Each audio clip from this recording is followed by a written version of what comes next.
அப்ப என் வாழ்க்கையில how can I learn, where can I learn the fear of God?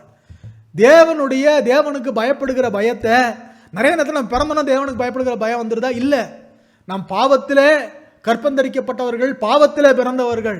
அதனால நமக்கு நேச்சுரல் இன்க்ளினேஷன் எங்க இருக்கு அப்படின்னா பாவத்து மேலதான் இருக்கும், தீமை மேலதான் இருக்கும், வெறுப்பு மேலதான் இருக்கும். கர்த்தருக்கு பயப்படுதலுக்கு நமக்கும் ஒரு பெரிய டிஸ்டன்ஸ் இருக்கத்தான் செய்யும். That is how we are created. ஆதாம் பாவம் செய்ததுனால அதனுடைய விளைவு என்ன வந்துருச்சுன்னா, நம்ம உள்ளுக்குள்ள பாவம் இருக்குது பிறக்கும் போதே. அப்ப நம்முடைய ஆசை, இச்சை, தேவை எல்லாமே இந்த பாவத்து மேலதான் இழுப்பு இருக்கு.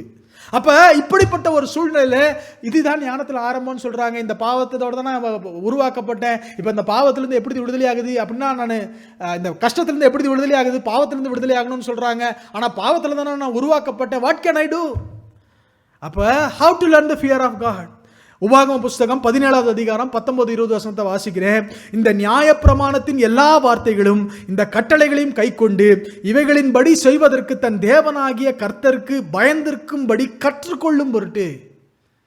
என்ன சொல்றாருன்னா, தேவனாகிய கர்த்தருக்கு பயப்படுறதற்கு கற்றுக்கொள்றதுக்கு என்ன பண்ணணும்னு சொல்றாரு.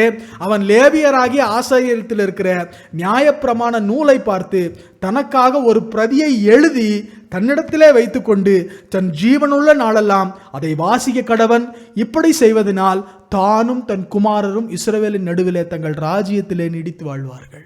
அப்ப கர்த்தருக்கு ஒரு மனுஷன் பயப்படணும்னா இங்க வசனத்தில் என்ன சொல்றாரு அப்படின்னா, ஆசாரியின் இடத்துல போ, அவரிடத்துல ஒரு நூல் இருக்கும், தேவனுடைய கட்டளைகள் இருக்கிற அந்த நூல் இருக்கும், அதை எடுத்து ஒரு பிரதியை எடுத்து நீ கைப்பட உட்கார்ந்து எழுது, அதை உன் வாழ்நாள் எல்லாம் கை கொள்ளு. அப்படின்னு என்ன அர்த்தம்னா, புதிய ஏற்பாட்டு கிறிஸ்தவர்களுக்கு எதற்குரிய அடையாளம் என்றால், நம்முடைய பிரதான ஆசாரியனாகிய ஆண்டவராகிய இயேசு கிறிஸ்து வார்த்தையானவர் நமக்கு கொடுத்திருக்கிற விலையேற பெற்ற இந்த வாழ்க்கையின் நூலை ஒரு எழுதி பிரதி எடுங்க.